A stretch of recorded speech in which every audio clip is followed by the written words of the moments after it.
नमस्कार. श्री स्वामी समर्थ. उत्कर्ष ज्योतिष चॅनलमध्ये आपल्या सगळ्यांचे स्वागत आहे. आज दिनांक 8 एप्रिल 2024 अर्थातच सोमवती अमावस्या. या दर्श अमावस्या किंवा सोमवती अमावस्या कोणती सेवा करावी ज्यामुळे आपल्या कुटुंबाचं संरक्षण होईल, कुटुंबावर कुठल्याही निगेटिव्हिटीचा प्रहार होऊ शकणार नाही, यासाठी कोणत्या सेवा कराव्यात, अमावस्येचा प्रारंभ कधी होणार आहे व किती वाजेपर्यंत अमावस्या असणार आहे, हे संपूर्ण माहिती आजच्या व्हिडिओमधून जाणून घेऊया. परंतु त्याआधी आपण जर माझ्या चॅनलला सबस्क्राईब केलं नसेल तर ते अवश्य करा. सोबतच व्हिडिओ आवडत असतील तर लाईक आणि शेअर करायला सुद्धा विसरू नका.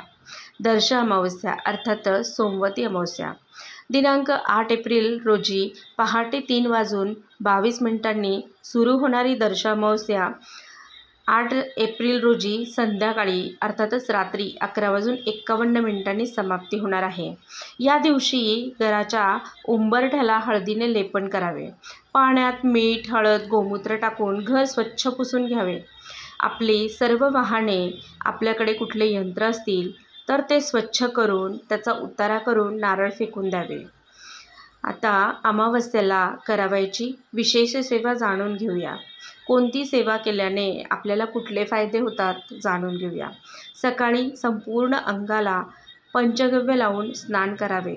पंचगव्य लावून स्नान करताना आपल्याला जर गायत्री मंत्र, महामृत्युंजय मंत्र म्हटला येत असेल तर तो अवश्य म्हणावा. आपल्याला शक्य असेल तर एखाद्या नदीतीरी जाऊन आंघोळ करण्यास हरकत नाही, स्नान करण्यास हरकत नाही. पंचगव्य लावून स्नान करावे. मात्र पंचगव्य लावून स्नान केल्यानंतर साबण लावून आंघोळ करू नये. त्यापूर्वी तुम्ही साबण लावून आंघोळ करू शकतात. घरच्या व आपल्या सुरक्षिततेसाठी आपल्याकडे असलेली पिवळी मोहरी अर्थातच पांढरी मोहरी जिला आपण म्हणतो ती हातात घेऊन 11 वेळा कालभैरवाष्टक व 11 वेळा वेदोक्त वल्गासुक्त म्हणावे व ही मोहरी घरात टाकावी, ज्यामुळे घराचे वाईट शक्तींपासून, करणी बाणामतीपासून, बाधांपासून संरक्षण होते व आपल्या कुटुंबाला फायदा होतो. अमावस्येच्या दिवशी घराच्या आजूबाजूला असलेले ग्रामदेवता किंवा देवी देवता यांचा नारळ, खडीसाखर, हार घेऊन मानसन्मान अवश्य करावा. अमावस्येच्या दिवशी घरातील आजारी व्यक्ती असतील किंवा कुटुंबातील इतरही व्यक्ती सदस्य असतील त्यांचा, तसेच घराचा व दुकान असेल, कुठला व्यवसाय असेल तर त्याचा नारळाने उतारा नक्की करावा. त्या नारळावर कोरड्या शेंदुराने त्रिशूळ काढून त्यानंतर 7 वेळा उतरवून नारळ कचऱ्याच्या डब्यात टाकून द्यावे. आपल्या घरातील, ऑफिसमधील, दुकानातील, घरातील जाळे जळमटे काढून घराची साफसफाई व्यवस्थित करावी. पाण्याच्या बादलीत थोडे मीठ, हळद, लिंबू, गोमूत्र, पंचगव्य टाकून घर स्वच्छ पुसून घ्यावे.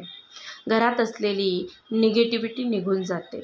घरात कोप निर्माण करणारे जे कोपरे असतात ते देखील आवर्जून या दिवशी साफ करून घ्यावे. हळद व गोमूत्र एकत्र करून उंबरठ्याला लेपन करून घ्यावे. आपल्याकडे जर वाहन असेल, मग ती 2 व्हीलर असू देत, 4 व्हीलर असू देत, या वाहनाला अमावस्येच्या दिवशी अवश्य धुवून काढावे. स्वच्छ धुवून काढल्यानंतर संध्याकाळी नारळाचा उतारा करावा. उतारा करताना वाहन सुरू करावे आणि त्यानंतर उतारा करून नारळ जमिनीवर फोडावे व हातपाय धुवून महाराजांना किंवा देवघरातील देवतांना नमस्कार करावा. तसेच वाहनाच्या सुरक्षिततेसाठी पांढरी मोहरी थोडीशी हातात घेऊन वेदोक्त वल्गासुक्त 11 वेळा म्हणावे व पिवळ्या रंगाच्या पिशवीत या मोहऱ्या टाकून ही पिशवी पिवळ्या धाग्याने शिवून घ्यावी आणि त्यानंतर ती गाडीच्या इंजिनच्या आतमध्ये एखाद्या छोट्याशा तारेने अडकवून ठेवावी व आपल्याकडे उपलब्ध असलेली केसारी वाहनाला बांधावी, ज्यामुळे वाहनाची सुरक्षा बळकट होते.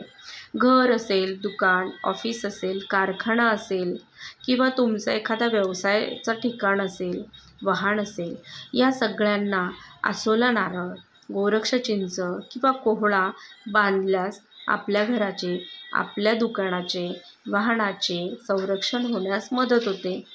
अमावस्येला असोला नारळ, कोहळे किंवा गोरक्ष चिंच आणून त्यावर पुढील सेवा करावी व त्यानंतर ते बांधावे. सेवा करताना स्वामी समर्थ, श्री स्वामी समर्थ या मंत्राची एक माळ अवश्य करावी. श्री दत्त महाराजांचा बीजमंत्र त्याची एक माळ करावी.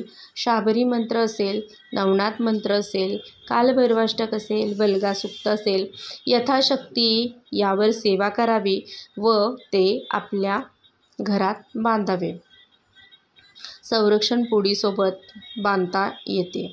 जर अगोदर बांधलेले असेल तर त्याचे विसर्जन वाहत्या पाण्यात करावे किंवा कचराकुंडीत करावे व त्यानंतर नवीन अमावस्येच्या दिवशी सेवा करून असोला नारळ असेल, कोहळा असेल किंवा गोरक्ष चिंच असेल अवश्य बांधावी, ज्यामुळे आपल्या घराचे संरक्षण होण्यास मदत होते. असोला नारळ किंवा कोहळा टांगल्यानंतर कधीकधी लगेचच खराब होतो, त्यातून पाणी टपकते, तेव्हा ते काढून कचऱ्यात टाकून द्यावे व त्यानंतर पुढील शनिवारी पुन्हा नवीन कोहळा किंवा नवीन असोला नारळ आणून व पूजा वरील सेवा सर्व त्यावर करून बांधावी. नेहमी ही सेवा करताना सूर्यास्तानंतर रात्री करावी, ज्यामुळे या तांत्रिक सेवेचा फायदा आपल्या कुटुंबाला होऊन आपल्या कुटुंबाचं, आपल्या घराचं, व्यवसायाचं नक्की संरक्षण होण्यास मदत होते.